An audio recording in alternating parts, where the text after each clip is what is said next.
Santorini, New York has 2 to 5 players racing to be the first to climb the tallest skyscraper. Each game will be different based on the deck created during startup. The engineer, one of the 5 specialists, one of the 5 builders, and one of the 3 movers. Spin Master Games and Roxley Games provided this in exchange for an honest review. Players secretly choose a card, place it face down in front of them, and simultaneously reveal it. The Statue of Liberty goes to the player with the highest number in the top left corner. The player with the lowest number goes first. The card type played determines your action. If you play an engineer, build a skyscraper if possible in a neighboring ground level space before moving. If you build a rooftop while you have the Statue of Liberty, you win the game. Otherwise, you win if you move a worker onto a 3rd level. You still need Lady Liberty to win this way. The final way to win is to be the only player left on the board. You lose a worker if you are unable to both move and build on your turn, or you're unable to fulfill a requirement on a played card. If your last worker is removed, you're eliminated from the game. Specialists tend to affect opponent workers. Builders get those pieces out of the supply piles and onto the board. Movers can get your worker around the map or out of a tight spot quicker if played at the right time. As you play, your options shrink because you do not draw to replace played cards until you have a single card in your hand. At that point, shuffle the discard pile, deal 4 more cards to everyone, and continue.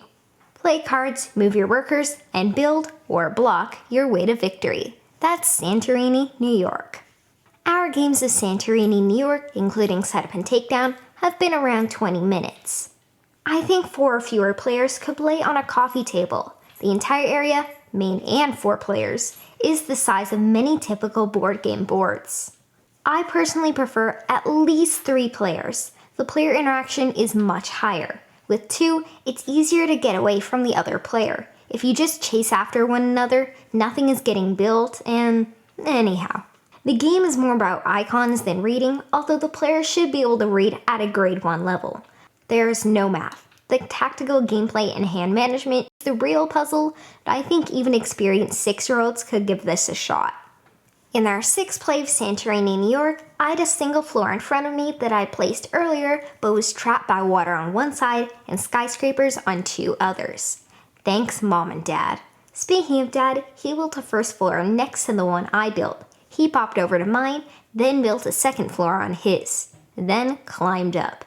By the time I had scaled the building I built, I had an NYPD officer in my hand. I booted Dad off, but he scampered back up and booted me off not long after. Mom was trying to block us by keeping the Statue of Liberty, but Dad took it and won before I could do anything about it. Mom was off doing her own thing in a corner, somewhere, and wasn't a threat to us otherwise. Thanks to Mr. Cuddington, Santorini, New York looks great. The art is spectacular and diverse, as always, and the board production and bits are good. Some of the icons aren't very intuitive. I would have had the text from the back of the rulebook on them instead. I play Vital Lacerda games. I can handle icons, so I shouldn't need to double check what things mean in a game like this. One simple thing could have been to color code or have an icon to show when things happen. Your build, your turn, start/end of turn, and so on. The rulebook is bad. Did you know that you can move diagonally?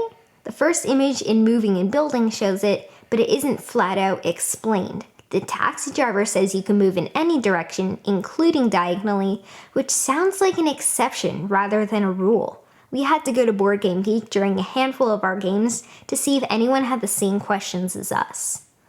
I like that you always use the engineer. Having that additional win condition keeps you on your toes. Do you play a card just to keep the Statue of Liberty out of someone's hands? The game is already short and doesn't overstay its welcome, and this can end it quicker if players aren't paying attention. This is a good after-dinner game. Then again, you can get stuck with a bad hand. Because you don't draw again until you're down to 1 card, your whole game can be spent playing catch-up to others depending on their hands. Even 15 minutes of a slow death can be painful.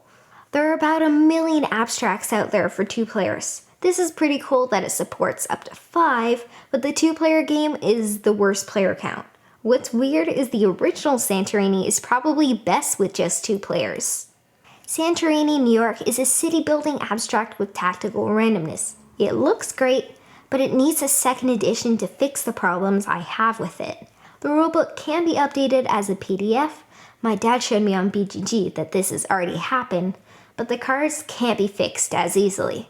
I'll play this if someone really wants to, but we went into this with high hopes because of our feelings on the original Santorini and came away disappointed.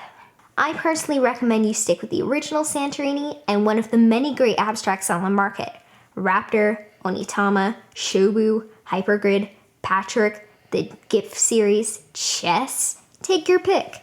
I haven't had the chance to play many multiplayer abstracts, so unfortunately can't recommend more of those to you.